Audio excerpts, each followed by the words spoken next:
Imagine settling down after a long day, not with a modern bedtime story, but with the whispered secrets of ancient civilizations. Tonight, we travel through time to taste the very drinks that once flowed through the heart of empires. From the first Sumerian beer, born in the cradle of barley, to the sacred wines of Egypt's golden temples, and Rome's humble soldier's cup, poured after long marches beneath the sun. Every sip holds a forgotten story, and every story invites you into calm reflection. A gentle journey through history, crafted to guide you softly into sleep. Welcome, dear listener, to Go to Sleep Historian. If you're visiting our channel for the first time, we invite you to subscribe, so you never miss another soothing tale from the past. And to all our returning friends, thank you for being here once again. Your quiet presence keeps history alive and turns every story into a shared moment of peace. After tonight's story concludes, one full hour of calm, relaxing sleep music will follow to help your mind drift gently into dreams. In the slow hours before dawn, when the river mist still curled above the fields, people rose to work. The land around the rivers Tigris and Euphrates was rich and quiet. Small villages clustered near the banks. From those waters came the food that kept them alive and the rhythm that shaped their days. This place would later be called Sumer. It was not a great kingdom yet, only many small settlements learning how to live together. People planted grain, built homes of baked clay, and kept careful watch over their stores. Their lives were shaped by the seasons and by the steady flow of water. They learned to tend fields, repair walls, and shape simple tools. In Such Libin, small discoveries could change everything. One quiet season, stored barley was left in jars and bins. Rain, as it sometimes does, found its way into a corner of a granary. The wet grain sat for a time and slowly began to change. At first, the change worried the household. Spoilage meant loss. Yet someone was curious enough to taste the liquid that gathered beneath the grain. It was not like water he'd weighed. It carried a deep, earthy sweetness and a warmth the tongue remembered.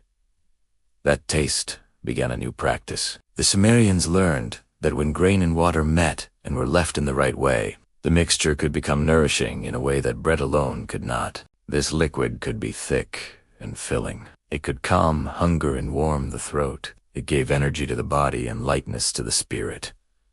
In time, they called it beer. This first beer was simple. Barley, crushed and soaked, was left to ferment with the ambient yeasts of the world. There were no bottles, no glass, no clean pots at first. Only clay, red vessels, and watchful hands. The people watched with care as the mixture bubbled and cooled. They learned which vessels kept the cool of evening, which jars brightened in the sun, and which batches were best for a day of hard labor. This was no idle pleasure for them. Beer became a part of daily life. It fed workers on the long days it took to clear fields and build walls. It was measured and rationed, shared as payment for labor, and offered at the temple to honor the powers that watched over harvest and home. In a world where food could fail, a jar of nourishing drink was a kind of security. Brewing also became a craft.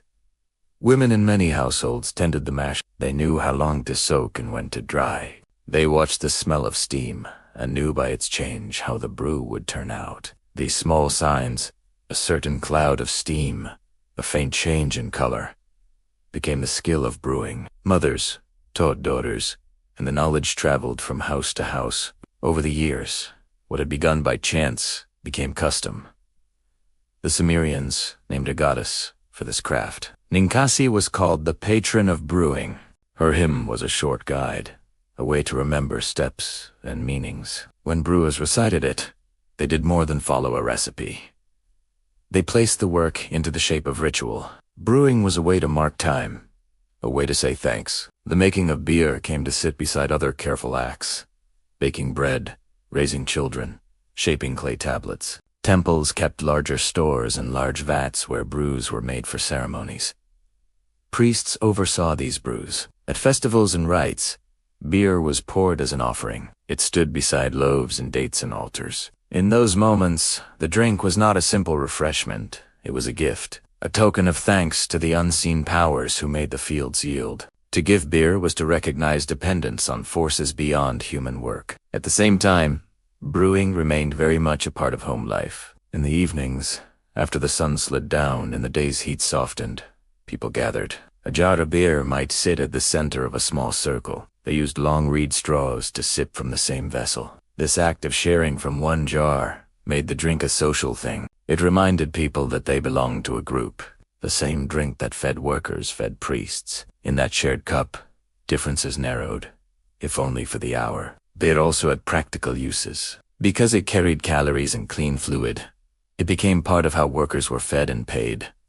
Scribes recorded rations. Temples distributed measured jars to canal diggers and builders. Later, jars with marks or seals would travel along river routes, exchanged by merchants for copper, timber, or cloth. Even the shape of a jar could signal where it came from, and that small mark meant trade and trust. Through all of this, brewing taught the Sumerians a quiet lesson. Patience matters. The best batches were those that were attended with care and time. To let the mash cool on the reed mat, to watch and not rush, was to accept that some processes could not be hurried. In their lives, as in their brewing, patience became a way to survive and to build. Imagine a late afternoon in one of those towns. A father returns from work, shoulders tired. He sits, and a mother pours a small cup.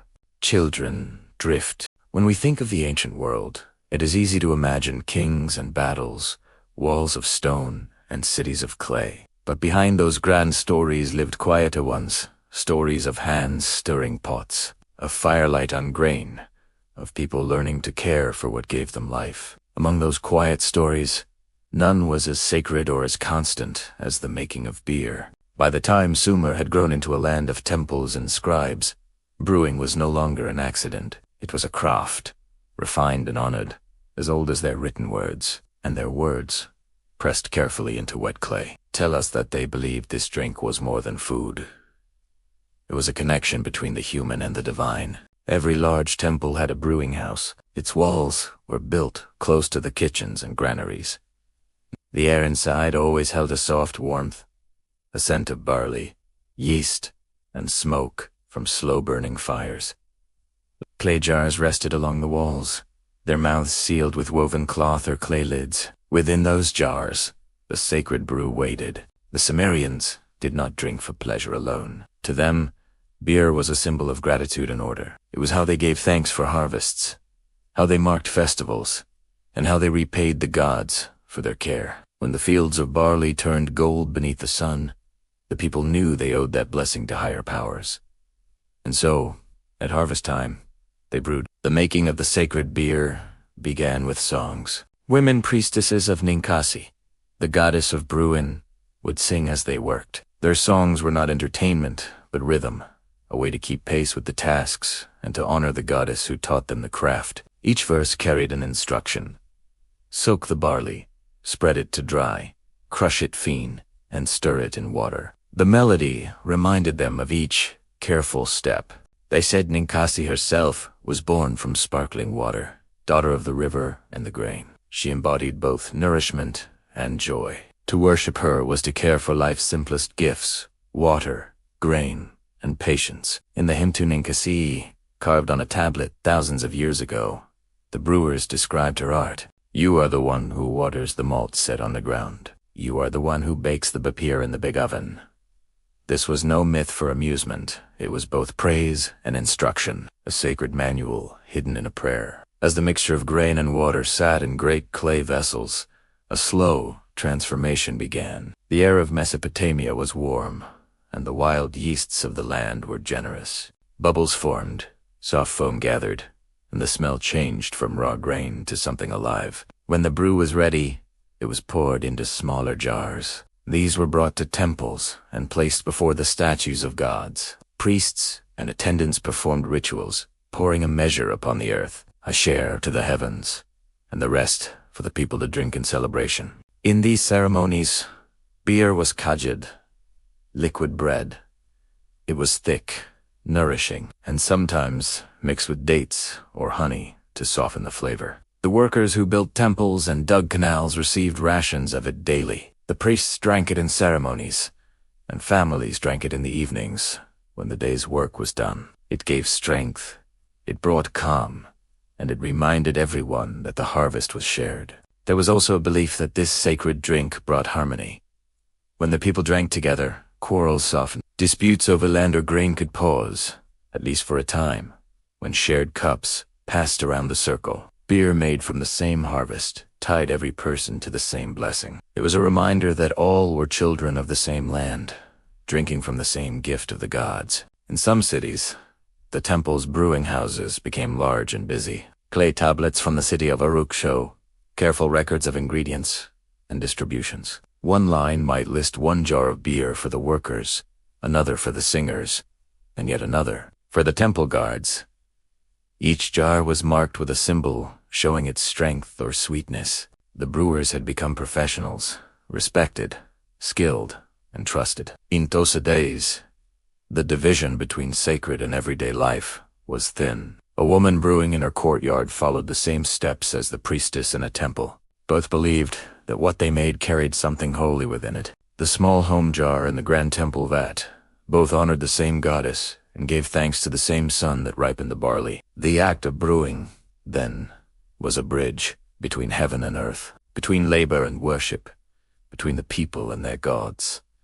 Each sip was a memory of that connection. Imagine standing in a temple courtyard as evening falls. Torches burn low. The air smells of bread, smoke, and the faint sweetness of fermenting barley. Priestesses pour a small measure upon the stone altar, their chants slow and measured. Then the same beer is carried to the people outside, and they drink in quiet celebration. The divine and the human are joined not by grand miracles, but by this simple, shared taste. Over centuries, the recipe would change. Some added herbs, others fruits or honey, but the meanings. As the sun lowered over the plains of Sumer, its light caught the river and scattered into gold. The air cooled, the fields grew quiet, and people gathered not for war or ceremony, but for something far more familiar. They came together for the evening drink. From the earliest days of civilization, the sharing of beer had become more than nourishment. It was the heartbeat of daily life.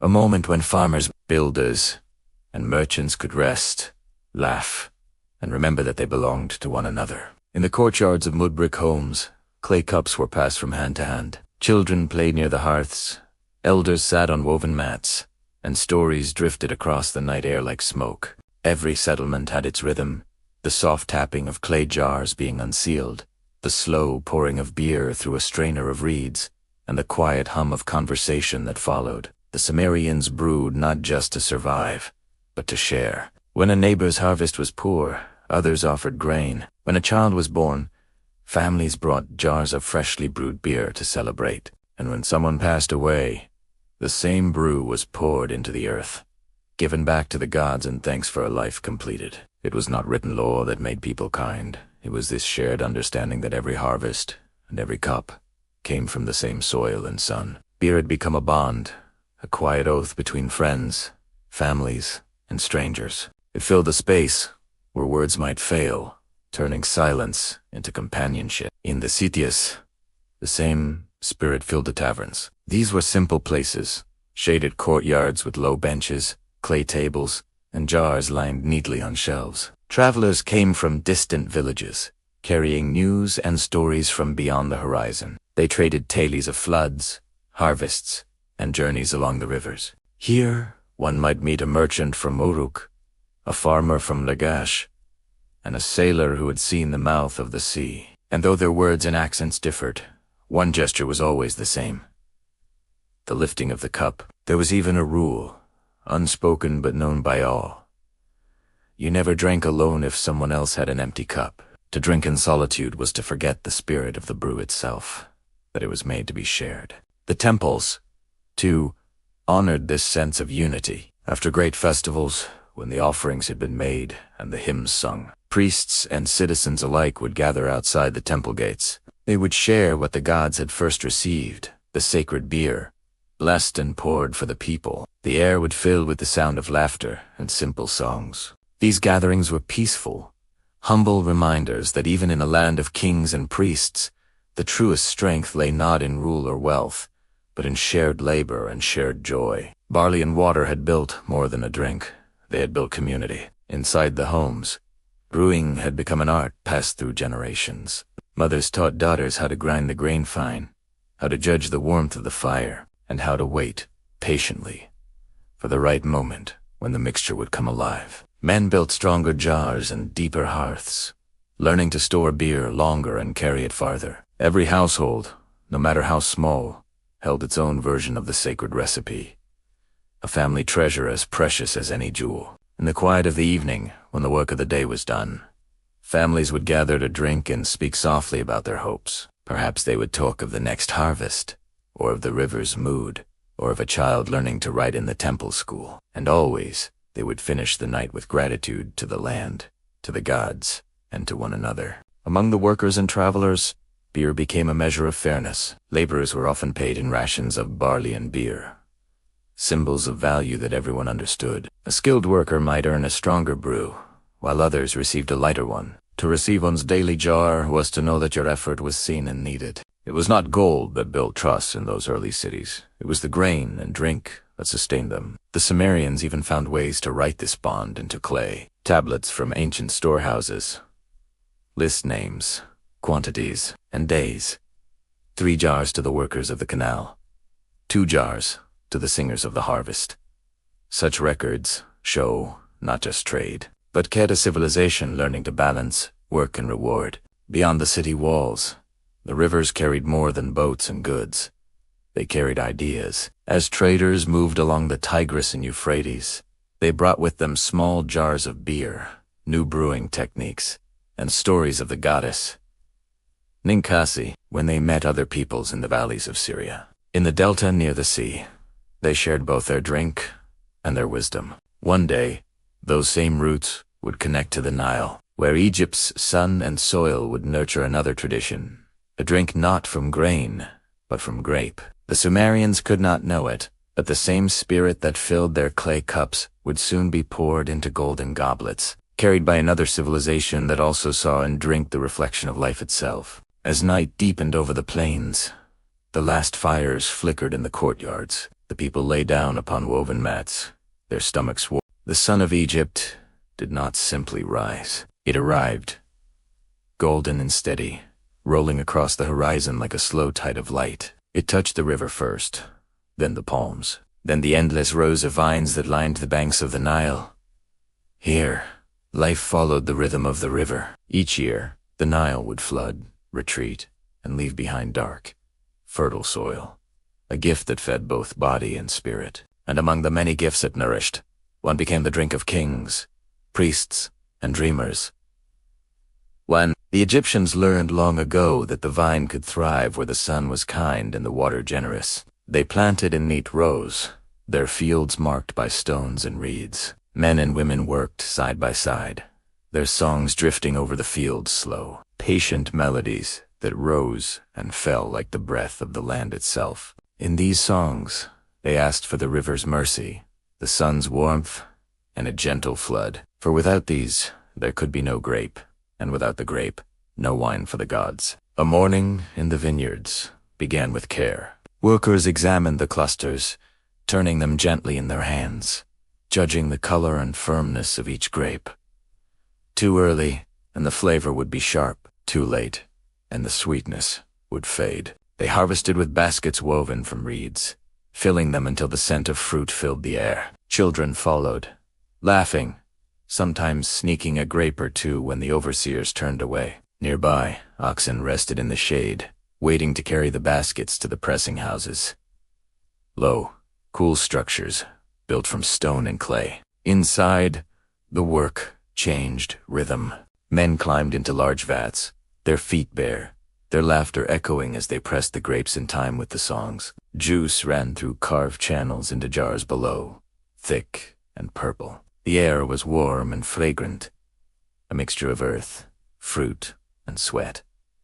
Outside, scribes recorded the harvest. They used reed pens on papyrus, marking how many baskets came from each vineyard, how much was pressed, and where it would be sent. Nothing was wasted, and nothing was forgotten. For the Egyptians, wine was not just a drink. It was memory, ceremony, and promise. Once pressed, The juice was sealed into amphorae-tall clay jars with slender necks and rounded bases. They were lined with resin or coated with honey to keep the wine sweet and stable during its long rest. Each jar bore a mark, the vineyard's name, the year of harvest, and sometimes a dedication to the god Osiris or Hathor, deities who guarded both life and joy. These jars were then buried in the cool earth or stored in dark cellars, where time itself became the final craftsman. As the months passed, the wine aged quietly, deepening in color and scent. When the moment came, the jars were opened, and the first taste was poured.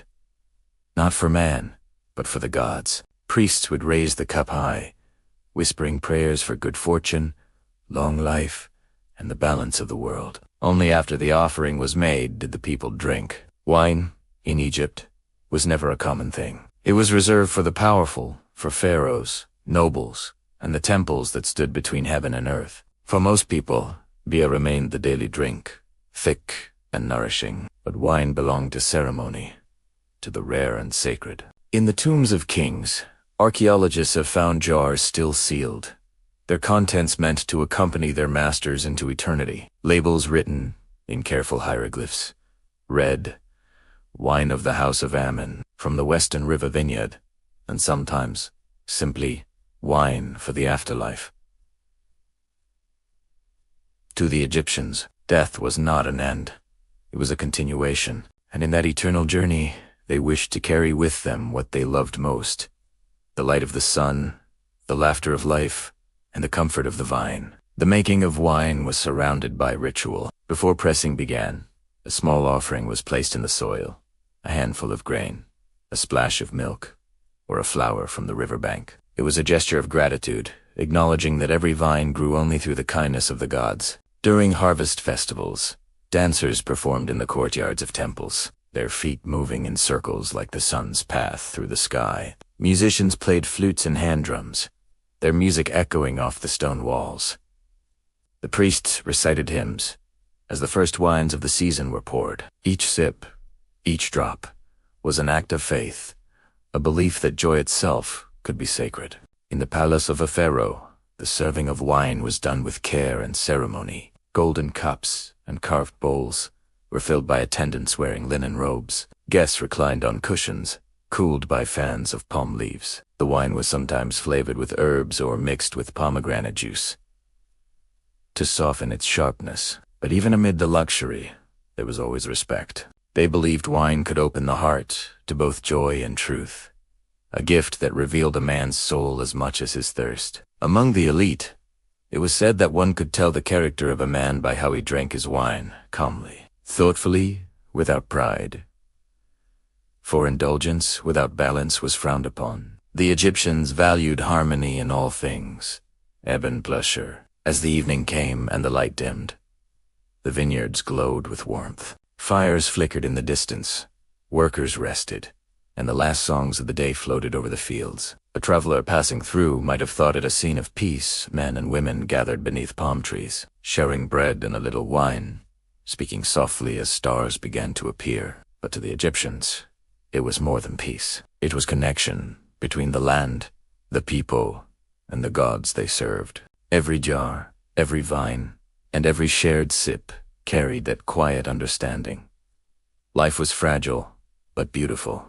The world of the living and the world of the dead were never far apart in ancient Egypt. To live well was to prepare for death, not with fear, but with patience and care. Every field plowed, every home built, every jar filled had meaning beyond the present moment. And among all the things the Egyptians made to follow them into eternity, few were held in such reverence as wine. For to the Egyptians, wine was more than pleasure. It was a bridge between man and God, between earth and the unseen. Inside the grand tombs of Thebes and Abydos, deep beyond the sunlight, the walls still whisper that belief. Painted scenes show men harvesting grapes, women pouring red wine into golden bowls, and servants sealing amphorae with clay. These images were not decoration. They were promises. Promises that in the afterlife, the same joy would return. The feast, the laughter, the cup. Beside the resting places of pharaohs, archaeologists have found hundreds of wine jars. Their labels are still clear, written in neat hieroglyphs. Year 5 of the king's reign. The great vineyard of the western river. Each jar was a memory. Sea laid in time, the taste of a summer long gone. In the tomb of Tutankhamun alone, 36 jars were found, each marked with the name of the vineyard and the type of wine within. Some red, some white, some sweet as honey. They were meant not for display, but for use for the young pharaoh to enjoy on his eternal journey through the stars. To understand this, one must understand how the Egyptians saw death. It was not an ending. It was a continuation of life, another form of existence, where the spirit, Ka-Yed Taka, required food, drink, and joy to thrive. Without these offerings, the Ka would wither, lost in hunger and thirst. So families left food and wine at the tombs of their ancestors, returning year after year to renew the gifts. At festivals of remembrance, they gathered beside the graves, poured wine onto the ground, and whispered the names of the departed. In doing so,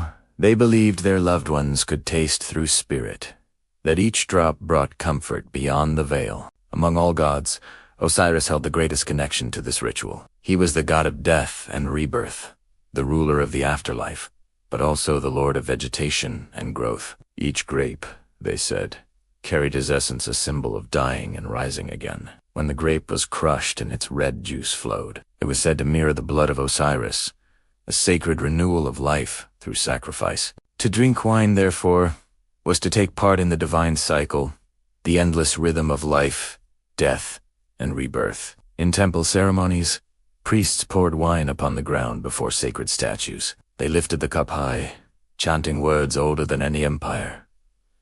May you drink, O Osiris. May your heart be refreshed.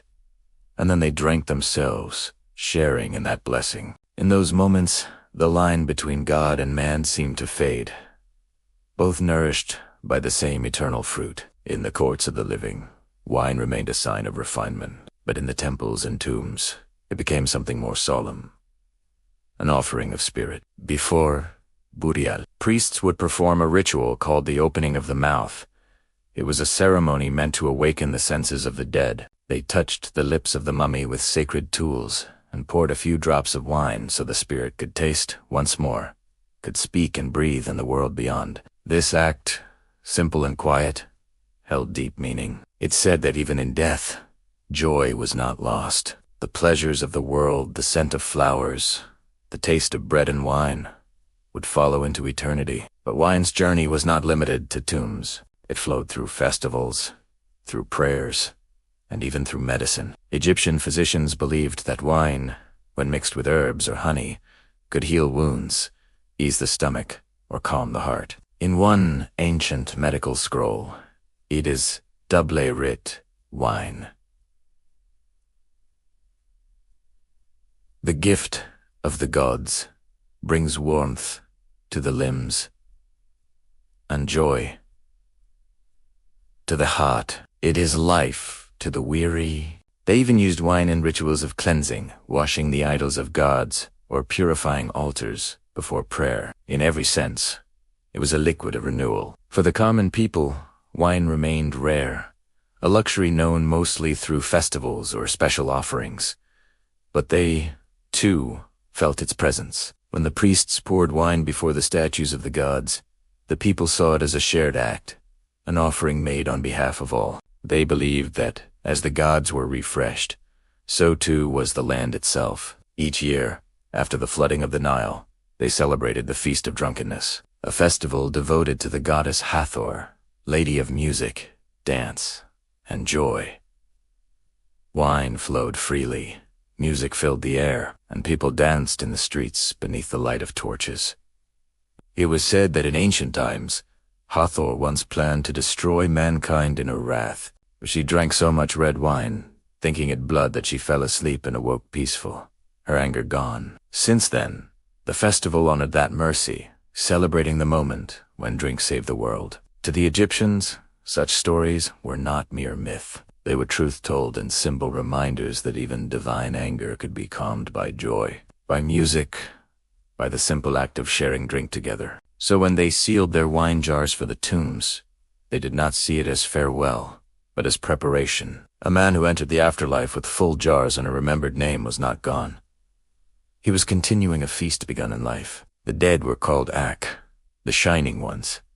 And what better to offer to light than wine, the color of sunset, the flavor of fruit born from sunlight and earth. In the stillness of Egypt's tombs today, those jars, the Nile, carried more than water. It carried stories, ideas, and the treasures of a world awakening to trade. Along its flowing path, barges moved slowly toward the sea, their cargo sealed in clay and marked with signs of distant lands. Among those treasures was wine, born from the sunlit vineyards of Egypt, now ready to travel beyond the desert's edge. From the harbors of the Delta, merchants watched their ships set sail toward the blue horizon of the Mediterranean. Winds filled linen sails, oars dipped in rhythm, and the amphorae toll. Narrow jars sealed with resin and beeswax clinked softly in the hold.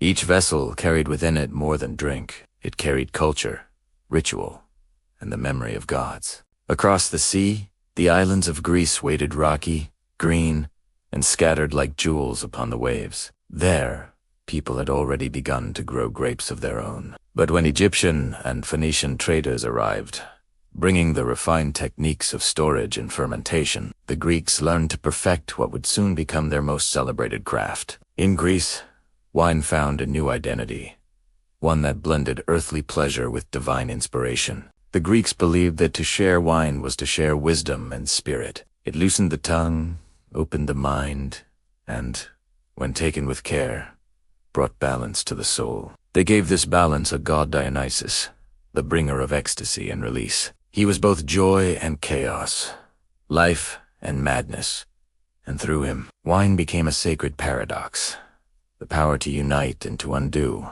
to bless and to bewilder. In the shaded courtyards of Athens, men gathered for the symposium, the drinking together.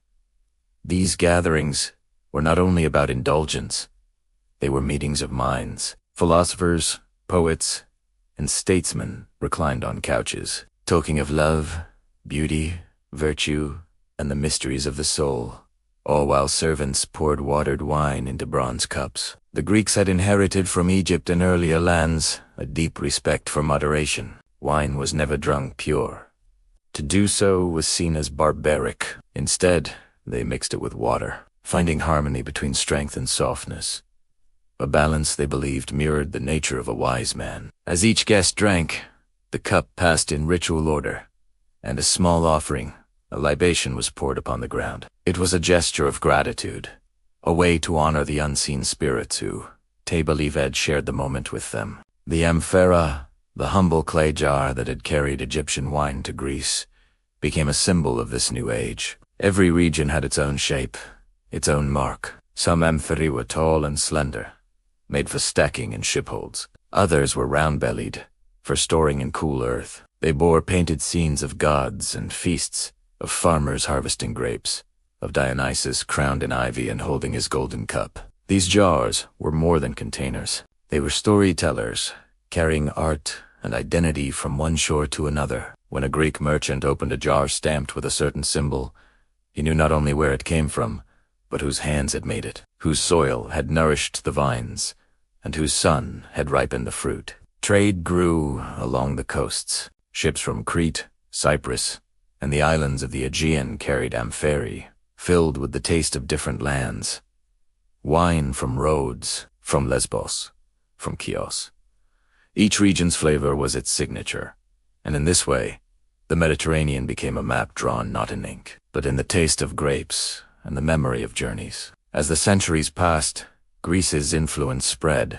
Philosophy, art, and commerce reached new lands, carried by travelers and traders who valued knowledge as much as goods. And with them traveled wine, now not only a drink, but a symbol of civilization itself. To drink wine was to live thoughtfully, to celebrate the union of nature and culture. It was a reminder that pleasure, when guided by wisdom, became harmony. And when Rome rose in the West, this idea, born in Egypt, refined in Greece, would find its grandest stage. In time, Roman traders began to visit the Greek ports. They admired the organization, the art, and especially the wine. Rome's early vineyards were simple, its methods rustic, but through contact with Greek merchants, the Romans learned the art of blending, aging, and storing wine properly. They couped the amphore, adapted the shapes, and stamped their own seals upon them.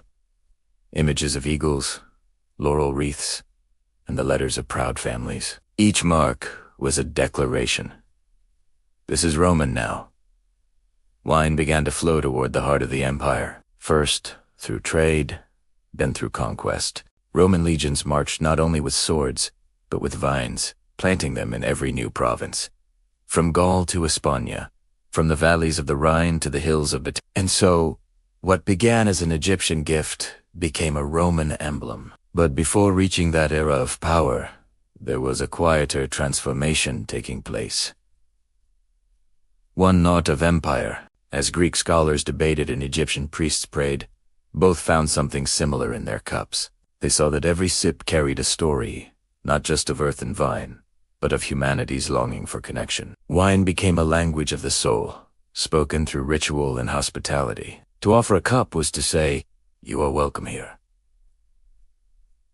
To pour a libation was to say, "I remember." This idea, that drink could unite the living and honor the dead, survived every border and every age. It traveled from the Nile to the Aegean, and from there, it would soon reach the marble cities of Rome. When we look at the amphorae found today, pulled from shipwrecks deep beneath the sea, we find their necks sealed and their bellies still scented with traces of ancient wine. Their clay is marked by salt and time, but their message endures.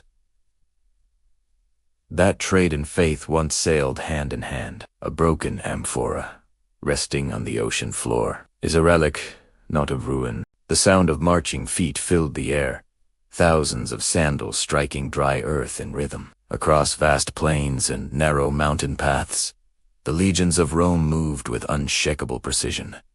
Each man carried his armor, his pack, his weapons, and his thirst. In the long shadow of empire, water was never guaranteed. Rivers were uncertain, wells often foul. But among the soldiers of Rome, there was one drink that could be trusted, a simple mix of vinegar, water, and sometimes herbs. To modern ears it may sound strange, even unpleasant, but to the legionnaire beneath the burning sun, it was life itself. When dawn broke over a Roman camp, it was never quiet. The crackle of fires, the clang of metal, and the soft murmur of Latin commands rose like a chorus. Before the first march began, the soldiers would gather at their wooden cups and mix their ration. 1 part sour wine or vinegar, 3 parts water. The smell was sharp, the taste biting but refreshing. The acid cut through the dust in their throats, the sourness cleared the senses, and most importantly, it killed bacteria that lingered in untreated water. Long before anyone understood germs, the Romans had found a way to protect their health through discipline and habit. Pusca was a drink of the common soldier, not the nobleman. It had no elegance, no gold cup, no ceremony, only function and endurance. Yet it was more than necessity. It was a companion on every campaign, a shared comfort in a life of hardship. Under the same scorching sky, every man, regardless of birthplace, tasted the same drink. Romans from Italy, Gauls from the west, and Syrians from the east all lifted their wooden cups to their lips, and in that moment, they were equals. Posca united them through its simplicity. Even generals, it was said, drank it in the field to show solidarity with their men. Cato, the elder, once wrote that a commander who shared Posca earned more loyalty than one who gave orders from a tent of silk. At midday, when the legions halted for rest, soldiers filled their small clay jars, cagedurse from communal barrels. Some added wild herbs, thyme for flavor, or a bit of honey when it could be spared. But mostly, it remained humble. The point was not pleasure, but purpose. They used it to clean wounds, to soften hard bread, and even to cool the body when poured upon the skin. In the ancient Roman world, vinegar was not waste. It was a symbol of preservation, both for food and for the flesh. It sustained the soldier not only through thirst, but through faith in the system that fed him. Marching across Gaul or Britannia, soldiers often sang as they walked. The rhythm of their steps matched the beating of shields against their thighs. They would joke that the empire ran not on gold or glory, but on grape and grit, the mix of courage and vinegar that kept Rome moving forward. In a way, it was true. Rome's success was not built upon luxury alone, but on endurance, the ability to survive and adapt in every land it conquered. And Posca, though humble, symbolized that, when the day's march ended, the camp would rise like a small city. Every soldier knew his task. Some built the outer wall. Others dug ditches or raised tents. Fires were lit, grain was ground, and bread was baked on flat stones. Then, as the light dimmed and the smell of smoke drifted through the air, came the moment of rest. A jug was passed, a sip of Posca. The sharp tang reminded them that they were still alive, still strong, still part of Rome's endless rhythm. It was not sweet, but it was steady, like the empire itself. Among the soldiers, Tillese grew that even Christ, in the final moments of his suffering, was offered a sponge soaked in vinegar and water. Some said it was Posca, the same drink given to the soldiers who stood guard. Whether mercy or mockery, history does not clearly tell. But the story lingered, binding faith and endurance together in memory. To the Roman soldier, this story carried meaning. It told them that their harsh drink, despised by the rich, had still touched the lips of one remembered as divine. It gave a certain quiet dignity to their suffering, a reminder that simplicity could hold sacred weight. By contrast, the noble classes in Rome preferred aged wines, perfumed with spices and served in polished silver. Their banquets were filled with laughter and art, far removed from the grit of the camps. But in those halls of excess, few noticed that the strength of Rome did not lie in marble villas. It lay in the discipline of men who drank vinegar and marched on. Empires rise not from comfort, but from resilience, and the legionnaire's cup, chipped, sour, and plain, carried more of Rome's spirit than any golden goblet ever could. Sometimes, when a soldier was far from home, perhaps guarding the misty edges of Britain, or standing watch on the cold Danube frontier, he would raise his cup to the stars. The taste was the same as it had been in the deserts of Judea or the forests of Germania. He might close his eyes, feel the sting on his tongue, and think of Rome, the city that bound them all. That's Molect. A sip, a memo, kept him tethered to something larger than the night around him. Posca was not joy. Evening falls over Rome. The sound of the city hums softly, distant footsteps on marble streets, the faint laughter of dinner guests, the echo of fountains that never rest. As the sun dips behind the hills, a new world awakens, one of feasts, music, and conversation. In T's world, wine flows like language. It is poured not for survival, but for pleasure, for ceremony, and for the quiet art of being civilized. The same empire that marched on vinegar now dines by candlelight, and the drink that once marked hardship has become a symbol of refinement. A Roman banquet was an event of structure and spectacle. The guests would recline on low couches around a table shaped like a horseshoe. Slaves moved quietly between them, pouring wine from long-necked amphorae into delicate cups of silver and glass. The air was thick with the scent of roasted meats, figs, and honeyed bread. The host, often a nobleman or senator, would raise his cup and signal for the first toast. This was not a moment of noise, but of grace. Every gesture was measured, every word chosen to reflect the harmony Rome valued above all else. Wine was the heart of it, but it was never drunk pure. To Romans, drinking undiluted wine was considered barbaric, an act of the uncultured. True refinement, they believe, came from Balin. Before each feast, servants mixed wine with water in great bronze bowls, They adjusted the ratio depending on the mood.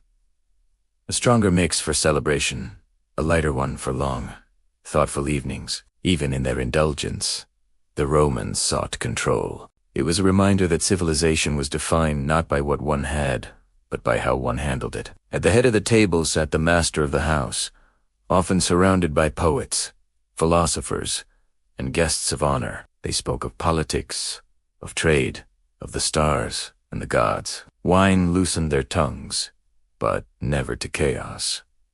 At least, not at first. As the evening deepened, The laughter grew louder. Stories flowed.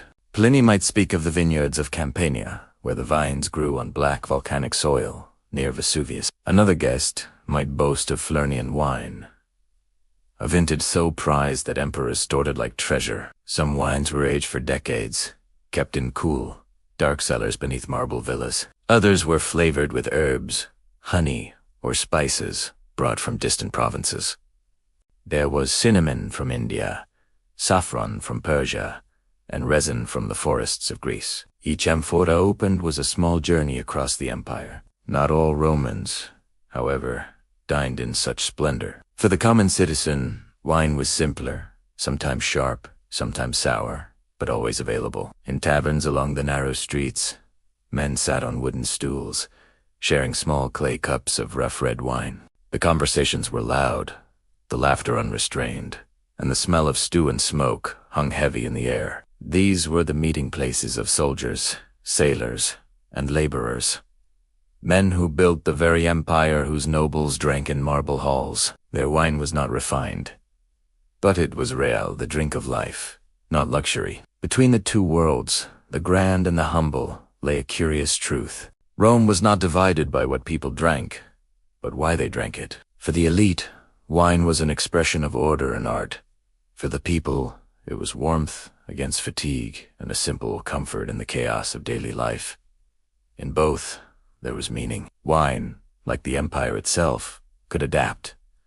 It could serve gods, or men, kings, or soldiers. At the heart of Roman belief stood Bacchus, the god of wine, adapted from the Greek Dionysus. To his followers, he represented not just indulgence, but the freedom of spirit, the release of the human soul from restraint. Festivals in his honor, called Bucanalia, began as peaceful celebrations of harvest and gratitude. But over time they grew wild and unrestrained, drawing both joy and fear from the people. The Senate eventually banned them, believing such excess could unravel discipline, the very fabric that held Rome together. And yet, Bacchus never vanished. His image still appeared on coins, murals, and pottery, reminding the people that joy and order were two sides of the same coin. For the Romans, wine was not just a drink. It was philosophy in liquid form. To sip was to think. To mix wine with water was to balance reason with pleasure. To share a cup was to practice equality. Even the emperor poured libations to the gods before he drank. The Romans understood something timeless, that to enjoy life's gifts without losing control was the essence of civilization. Beyond the banquets, wine flowed through every layer of society. Doctors prescribed it as medicine, priests poured it in offerings, and poets wrote verses in its honor. One ancient inscription found on a Roman wall reads, "Drink with measure, two little duels. The spirit, too much buries it." Even their wisdom was measured through the lens of the cup. As the empire expanded, vineyards spread with it. Italy's slopes were soon joined by Gaul's green hills, and Hispania's sunny plains. Each new land brought its own flavor, its own scent, its own soul. Roman settlers taught local farmers how to prune vines, how to press grapes, how to seal amphorae with pitch. In return, those lands gave Rome their wines, different, yet faithful to the same tradition. Wine became one of Rome's greatest exports, a silent messenger of culture and comfort, carried to the farthest reaches of the known world. But in all their refinement, the Romans never forgot water. They built aqueducts that carried it across mountains and valleys, pure and constant. The morning sun rises over Rome, bathing the marble roofs in pale gold. The city wakes not to silence, but to the gentle hum of life. The rustle of merchants opening stalls, the clatter of carts on stone, and beneath it all, the steady murmur of water. For in Rome, water was not just a necessity. It was a symbol of power, of order, of life itself. The Romans called it aqua, the clear, quiet gift that sustained their empire, and they treated it with the same discipline they brought to war, law, and architecture. Long before modern cities dreamed of plumbing, Rome had already mastered the art of movement, not of armies, but of water. Across valleys and hills, through forests and plains, They built veins of stone that carried this living force to their cities. They called them aqueducts, a word that meant water leader.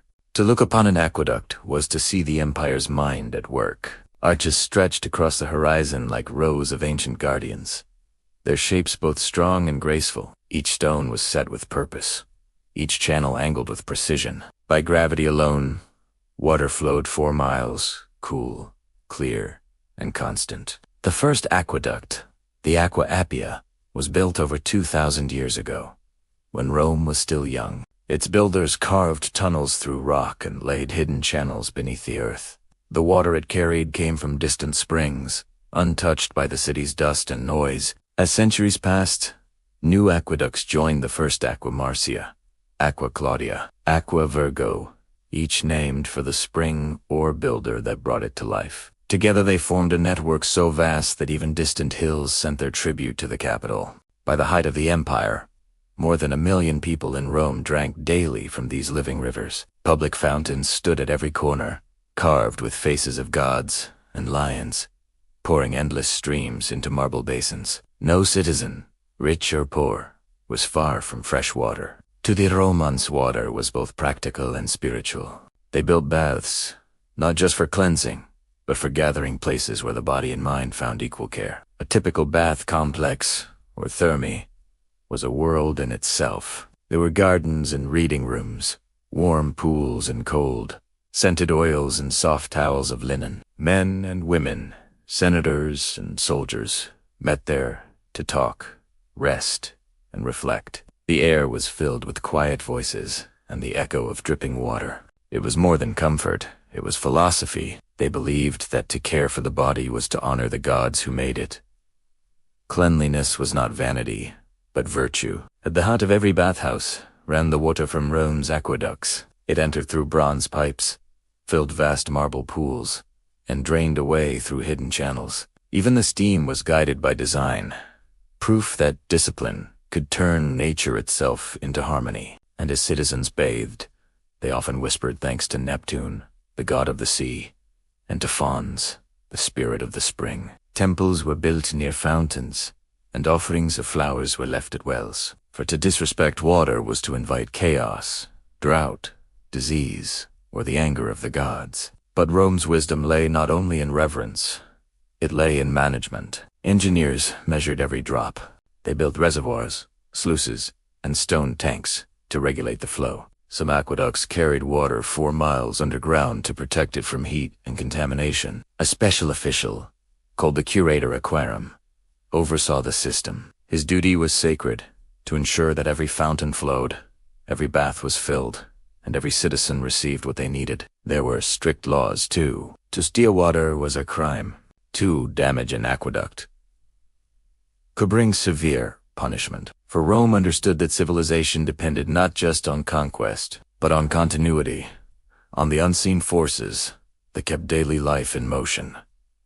Yet even such greatness faced challenge. Time, weather, and war took their toll. Arches cracked, channels clogged with roots, and vandals sometimes cut the lines to weaken cities. But still, the Romans repaired them. Generation after generation, they rebuilt what the earth tried to reclaim. Their devotion to maintenance was almost spiritual, an act of faith in the order they had built. In this, they differed from many civilizations before them. Others built monuments to the dead. Rome built monuments for the living, and made sure they still worked. For the common people, water meant dignity. In the crowded streets of the insulae, or apartment buildings, residents filled jars from public fountains. Children played in the spray. Old men washed their hands before meals, and women carried the cool jars home to cook and clean. Even in the poorest quarters, the sound of running water brought a quiet peace. It was the sound of safety, proof that the city still cared for its people. Some philosophers saw deeper meaning in it. They compared water to wisdom, both clear, both patient, both adaptable. A Roman writer once said, "Water teaches us to flow where there is space, and to yield where there is rock. In its softness lies strength." Perhaps that was Rome's secret all along, the ability to bend, to adapt, to move with purpose like the streams beneath its arches. In time, the empire faded. The aqueducts fell silent, their channels dry, their arches crumbling into fields of grass. Yet even in ruin, they inspired awe. Travelers from distant lands stood beneath the remains, tracing their fingers along the cold stone, wondering how a civilization so old had mastered something so precise. The night is quiet now. The fires of the ancient cities have dimmed, their echoes softened by time. But the story of drink, of shared cups and whispered toasts, still continues. From the dusty courtyards of Sumer to the marble fountains of Rome, every civilization has lifted a vessel to its lips and found comfort there. Each cup, whether carved from clay or shaped from glass, carries a trace of the same desire to connect, to celebrate, to remember. When we raise a glass today, it may seem like a simple gesture, but beneath that motion lies 1,000 years of memory. The Sumerians, who first brewed beer from rain-touched grain, could not have imagined that their humble discovery would travel so far. They drank to survive, to nourish their bodies, and please their gods. Yet unknowingly, they began a human ritual that would never end. In Egypt, the drink turned to wine, red as sunset over the Nile, sealed with honey, and poured for kings. In Rome, it flowed through marble halls, mixed with water, spiced with herbs, shared among senators and soldiers alike. Each culture transformed a simple act of drinking into something greater, a language of fellowship. Centuries passed, empires rose and fell, but the spirit of the cup endured. When the Romans' aqueducts went silent, new hands built wells and fountains. When temples turned to ruins, new faiths used wine and water in their sacred rites. In medieval monasteries, monks brewed ale not for indulgence, but for reflection. Their quiet abbeys filled with the aroma of barley and yeast, a living memory of Suma, carried into the future. They wrote recipes in the same way their ancestors had etched them into clay tablets. Carefully, reverently. In those dim candlelit halls, brewing became a form of devotion. Each batch was a prayer, that warmth, nourishment, and peace might reach those who needed it. And even beyond religion, the habit remained. Families gathered around wooden tables, travelers rested at inns, and kings toasted victories in great halls. The sound of clinking cups, faint but universal, became the world's heartbeat of togetherness. No matter the language, the message was always the same. We share this moment. We are alive together. Every drink told a story. A shepherd sipping water from a cool stream after a long day. A mother pouring milk for her child by a small fire. A merchant sharing tea with a stranger along the Silk Road. A Roman soldier, far from home, taking a sip of Posca and remembering his family.